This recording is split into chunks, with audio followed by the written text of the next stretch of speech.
The descendants of the 1921 Tulsa Race Massacre, they have been fighting all of these years, 101 years, for repair for the city of Tulsa and state of Oklahoma to repay those individuals who were impacted by the devastation caused by that massacre. Well, now, finally, they get to move forward. On Tuesday, a judge signed the order. Tulsa County District Judge Caroline Walls signed the order saying that 6 descendants of the 1921 Tulsa Race Massacre can sue for reparations. In May, Wall allowed the case to go forward while partially granting a motion to dismiss it without saying at the time what was being dismissed. Now, in addition to the 6 descendants, Wall dismissed as plaintiffs the historic Vernon AME Church, which did not exist in 1921, as well as the Tulsa African Ancestral Society, which represents other descendants. Folks, can Mario now hear me?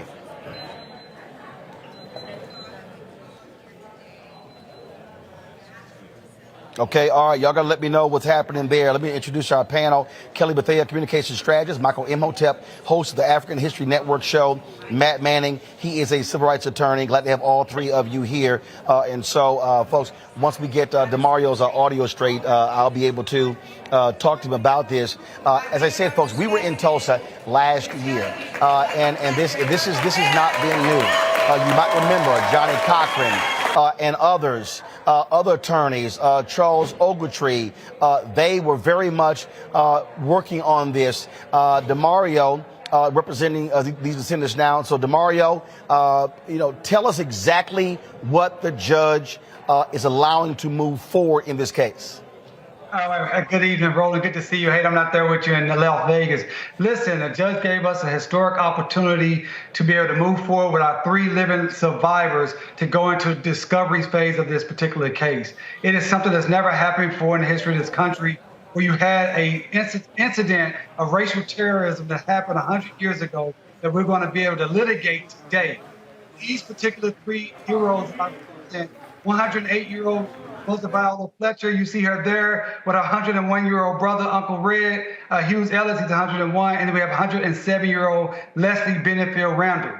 So she narrowed our case some. We were not happy about that. But the fact of the matter is, Roland, we're still in the game. We still have an opportunity to show that the 1921 Tulsa Race Massacre was a public nuisance that continues to impact our community today, the community of Tulsa, the community of Oklahoma, and all black people all throughout this country. For folks who don't know the history, people don't realize that Greenwood was actually rebuilt. But the fact of the matter is, this was a significant amount of black wealth that was wiped out. And so black people could have built on top of that as opposed to having to replace it. And so what is it that you and the descendants, what are you looking to get from the city and the state? Yeah, and I want to just say, when people say Greenwood rebuilt, some people in Greenwood rebuilt, but people like A.J. Smitherman, who owned the only African-American newspaper, the first African-American newspaper to have a national circulation, since we're talking about NABJ, it did not rebuild. He was ran out of town. So, a lot of people, a lot of our leaders were killed, they were exiled, and they did not get a chance to rebuild. And those are some of the things that we want from the city and the county and the state. We want this nuisance to be what's called abated, or it be restoration and rebuilding of a community that was 40 square blocks, 40 blocks. 4.5 square miles, over 12,000 residents, over 1,500 homes that were burnt or destroyed. It was not just the Black Wall Street section, the business section, but the entire Greenwood community that was burnt down. So we want restoration. We want land to be returned. Just how we saw out in Manhattan Beach with Bruce's Beach out in Los Angeles, California a couple weeks ago. We want land that was taken during the massacre. We want it to be returned, or you pay the fair market value. We want businesses that were destroyed during the massacre to be rebuilt. We want everything that prevented us from being the Black Wall Street of America that we were. We want that to be restored, because it would impact descendants, our survivors, and our entire black community. You have had Tulsa and the state supposedly make amends. It has been hit and miss. No, you've had what I say has been you've had what I call performative politics, if you will, where folks want to say the right thing. Y'all have been saying no, do the right thing. You've had the city build this museum where they want black folks and others to come visit from a tourism perspective, but they raised what, $30 million for that when they could have given that $30 million to the Descendants. That's right, Roland. And they haven't done any amends for the massacre. They haven't paid one penny in reparations. They haven't rebuilt one business that was destroyed. They haven't given back any of the land that was taken. They haven't provided any of the scholarships that they were supposed to do. They've done nothing but enrich themselves off the exploits, off the blood and the terrorism that they themselves inflicted upon our community. Roland, you're right. They've raised over $30 million for a museum for what they call heritage tourism, but they did not give one penny of that money to the survivors, to the descendants, and we've called for that, as you know. We also call for them to the ongoing money that they're generating as they have gentrified Greenwood, and they're making money, millions of dollars now a year, based upon the Greenwood story. None of that money is coming back to the descendants. We think that's wrong. That is why we also have an unjust enrichment claim in our particular lawsuit that we will have an opportunity. The judge said we can replead that. I don't want to get too technical, but we will also be putting that forward in this particular case. So those who want to stand with us, those who want to see justice, go to justiceforgreenwood.org. That is justiceforgreenwood.org. Make a donation, sign up for our newsletter, connect with us so we continue to get this, so we can get these victories. This is just the first step in a long journey. We have a long way to go. But with community people and people like you, Roland, we can get justice. And if we can win in Tulsa, we can win anywhere. But if we cannot win in Tulsa, when we have living survivors, we have video, we have pictures, we have records. If we cannot win here, then we cannot win anywhere. But together, we can get justice for Greenwood. We've seen other cases where we dealt with the issue of reparations because what you're dealing with are direct descendants. And so talk about that. And so when we say descendants, and obviously, you know, your clients are very old. And so are they allowing, they're survivors. So are they allowing for others who are the grandchildren or the great-grandchildren of individuals who lost property or lost their lives in Tulsa to be a part of this lawsuit? No, and Roland, that was part of the disappointment in the particular order. We were very disappointed that our judge decided to dismiss out our descendant plaintiffs that we had listed. And also, we were very disappointed that the judge dismissed out the African Methodist Church here, which was Mount Vernon AME. And listen to this, Judge Roland. She used a very fine legal technicality. She stated because the church, which has been in existence since 1919, but they didn't become incorporated until 1962. So she said, so legally, it's not the same entity that was burnt down during the massacre. It's a different legal entity because they incorporated in 1962. We don't agree with that analysis. We think that is completely divorced from reality. Because the fact of the matter is, Vernon AME has been the same church in the same location for over 100 years. And that's why we are considering all of our options of appeals. But we want to stay focused on what we did get in this case. But I'm glad you asked that question, because we do believe the descendants should be a part of it. We do believe that Vernon AME should be a part of it. But we're going to think about that as we move this portion of the case that we do have forward. You know, this is, look, this is historic. And what people don't realize, there were those before you who were working on this. I mean, this has been something that folks in Tulsa have been demanding since this happened.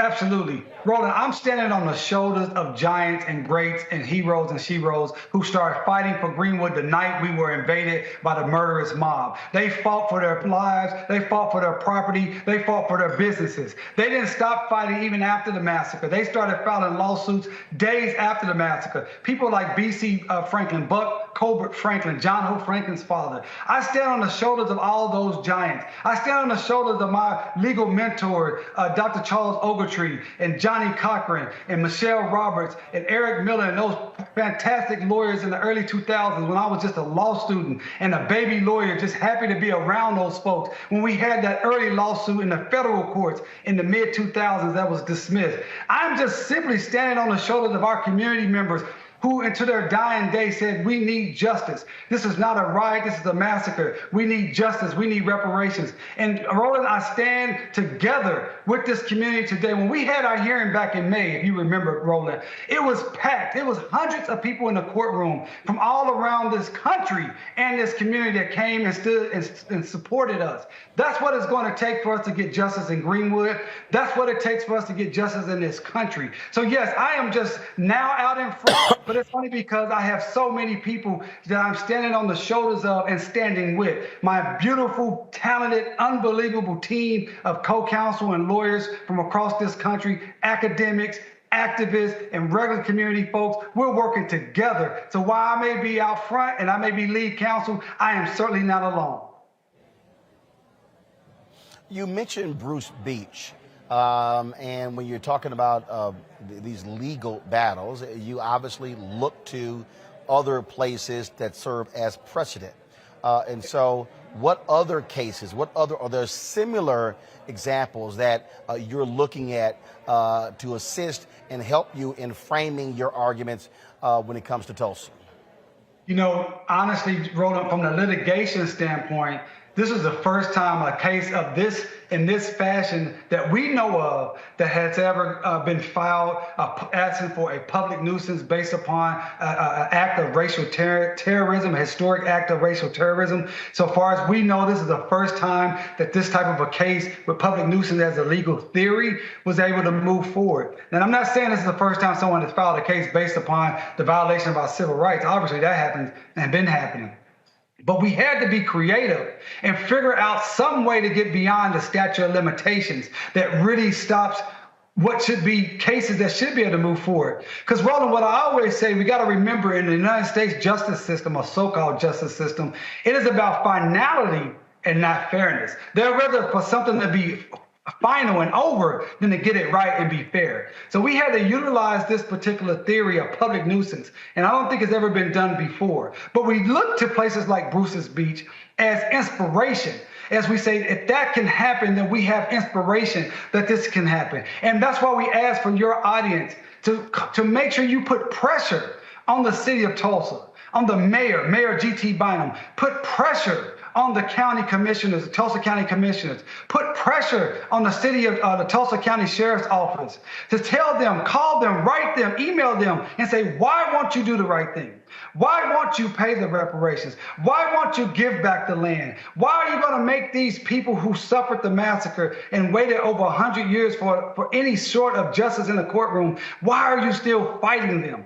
They can make a decision right today, Roland, that we're going to do the right thing. We're going to rebuild North Tulsa. We're going to share some of the money that we have raised and built off your story. They can do this right now and not force us to do the work that's necessary, not force us to spend the millions of dollars in discovery and expert fees that we're going to have to do. We are prepared to do that, but I believe as a community, as our people stand together and put pressure on these entities and tell them that justice for Greenwood must happen now, we may not have to go down that route. But if we have to, we have an outstanding legal team with my co-counsel, Schulte, Roth, and Zabel out of New York, and Professor Eric Miller, and many, many other lawyers. I should start naming names. We're ready to do the work. We're confident to do the work. We've already proven what we can do. We've made history. We've done something that's never been done before in a legal case dealing with a historical racial injustice of our people. We've gotten past a motion to dismiss. This is something that we're proud of, but we ultimately want reparations, restoration, and respect for Greenwood.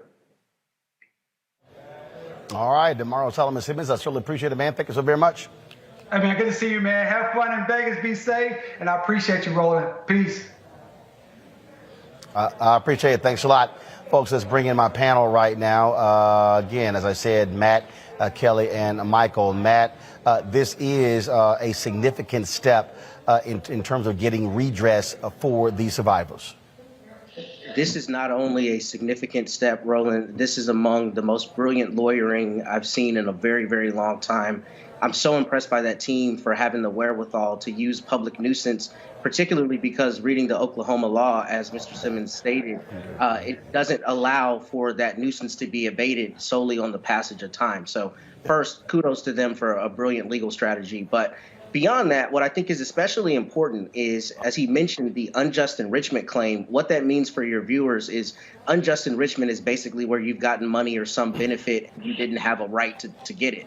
And I think that that claim is going to be undergirded by the same evidence that's going to show that the nuisance hasn't abated. And what I mean is, if the per capita values for Black families in terms of net worth and educational outcomes and all of the things that we know historically are disparate are the same in Tulsa, then it stands to reason that the government is going to have a very hard time showing that the city of Tulsa and basically white citizens, non-Black citizens, have benefited from this race massacre. So I think the way that they have styled this is brilliant, and I think that the evidence that will be marshaled through discovery is going to be really, really impactful in proving this case. I think the ultimate question, as he kind of alluded to, will be what does the government do with that? Because the evidence is undoubtedly going to be compelling. But whether they'll do the right thing, I don't hold out hope that that will happen. Michael, when you look at this, and as I said to Damario, I mean, there's so many people. You had the legal dream team with Johnny Cochran.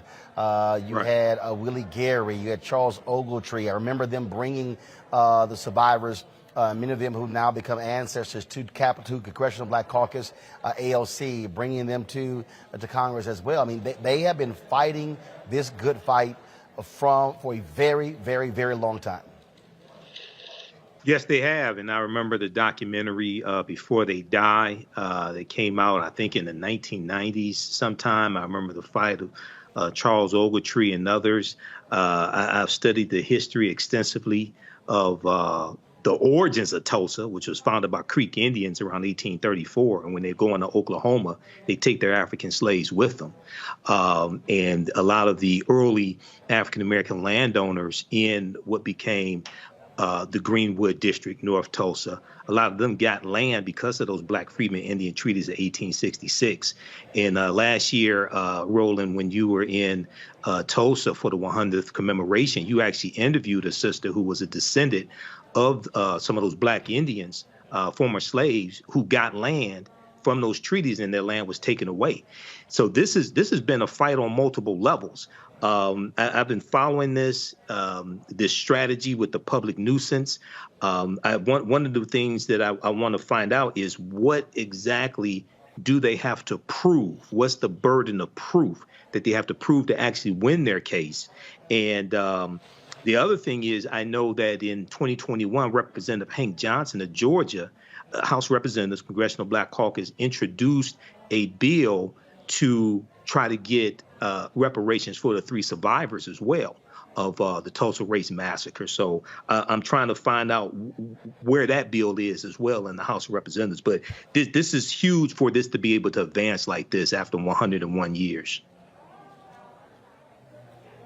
Indeed. Kelly, your thoughts? I echo the sentiments of both Michael and Matt, especially when it comes to the legal strategy. It really is brilliant.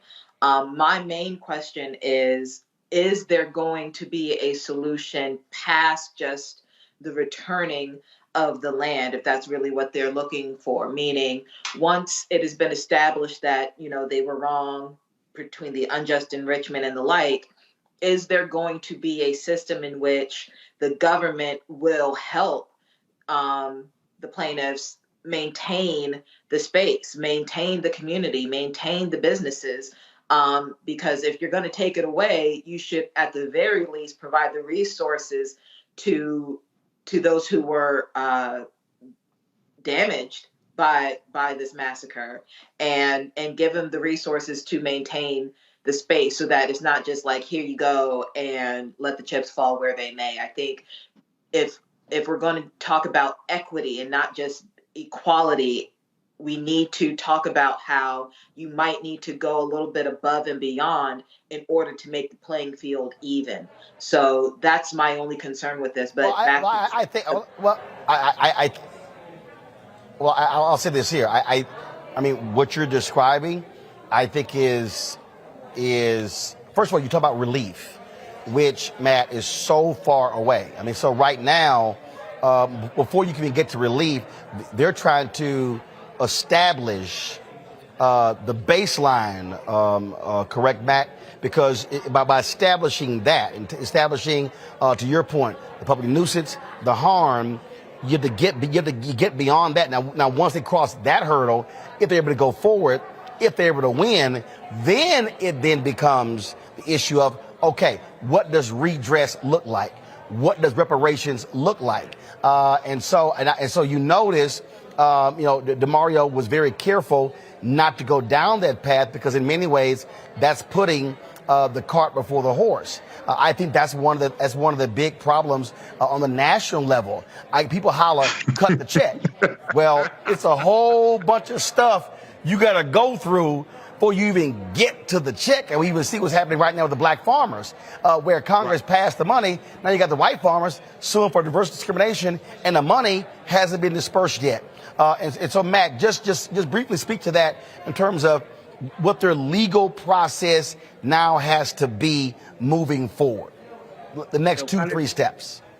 Sure. So kind of to speak to both Michael's question earlier and Kelly's, I think their legal process now through discovery is to be particularly incisive on asking all the important questions to determine exactly how much the city of Tulsa and the state of Oklahoma have benefited from this massacre, because they have to prove that the nuisance wasn't abated. And the way that they do that is they prove that the outcomes for black people, particularly in that area, have been particularly disparate. And we know that they have, right? That's an easy argument to make because we see it around the country. But now I think it's a matter of social science data. It's a matter of per capita net worth. It's a matter of a number of different things that they can use to prove. And in fact, I actually think that makes this case maybe easier than it does than in some other cases, because it's wide open, the evidence that they can use and the ways that they can prove that the nuisance has been abated. I think the big question will be, what discretion does a jury have to award monetary damages for the imposition of the nuisance, and precisely what is that going to look at? Because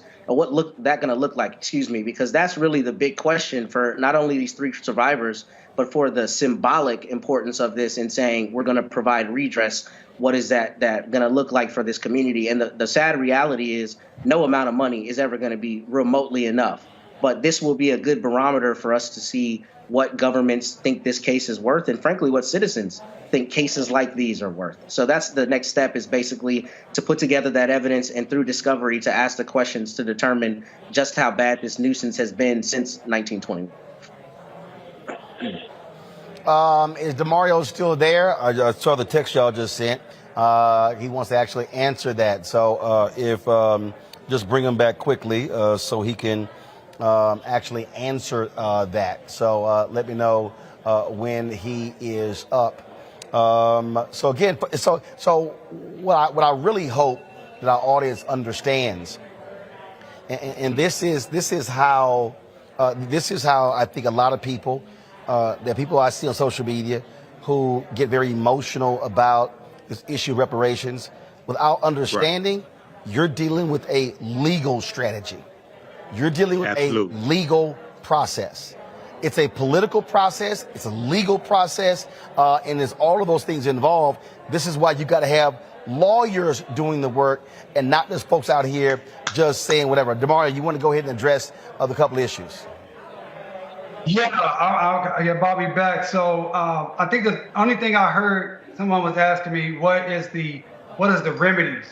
Well, we put forth a preliminary abatement plan. We didn't have to do that at that time. We talk about land restoration. We talk about a victims compensation fund. We talked about scholarship program. We talked about abatement from taxes. We're saying, look, if the city of Tulsa and the county of Tulsa destroyed someone's property, killed someone, and then never paid anything, but that same person or family has paid taxes to the city and the county for 100 years, it's only fair that that family shouldn't have to pay taxes to the city or county for 100 years. So things of that nature. But our judge, and she has the right to do this, as the brother knows, as everyone knows, the judge can make the determination. She said she's not going to accept our preliminary abatement plan, and that we have the duty of coming up with something more or different as we go through discovery. And that's what the discovery process is. I want to be real clear to people. Discovery happens in every case. This is when we get the opportunity to take people's depositions under oath, to get documents that we can review, and not only take the depositions of those who we are suing, but we're going to get the opportunity to work with some of the greatest experts from around the world. I'm talking about sociologists, psychologists, medical doctors, urban planning, actuaries, people that deal with real estate. It's really, really amazing, because not only is this powerful for us from a legal standpoint, but from a historical documentation standpoint, we only know about 5 to 10% of what happened during the massacre, because the perpetrators of the massacre, they have hidden the documents, hidden the identities, and hidden the true nature, barbaric nature of what they did. But through discovery, we will have access to documents never before seen. That in of itself makes this effort worthwhile, but obviously we want to get redress. All right, folks, back to our Roland Martin Unfiltered video in just one moment. When we invest in ourselves, our glow, our vision, our vibe, we all shine. Together, we are black beyond measure. Folks, Black Star Network is here. I'm real revolutionary right now. Support this man, Black Media. He makes sure that our stories are told. Thank you for being the voice of Black America, Roland. Stay black. I love y'all. All momentum we have now, we have to keep this going. The video looks phenomenal. See, this difference between Black Star Network and black-owned media and something like CNN. You can't be black-owned media and be scared. It's time to be smart. Bring your eyeballs home. You dig?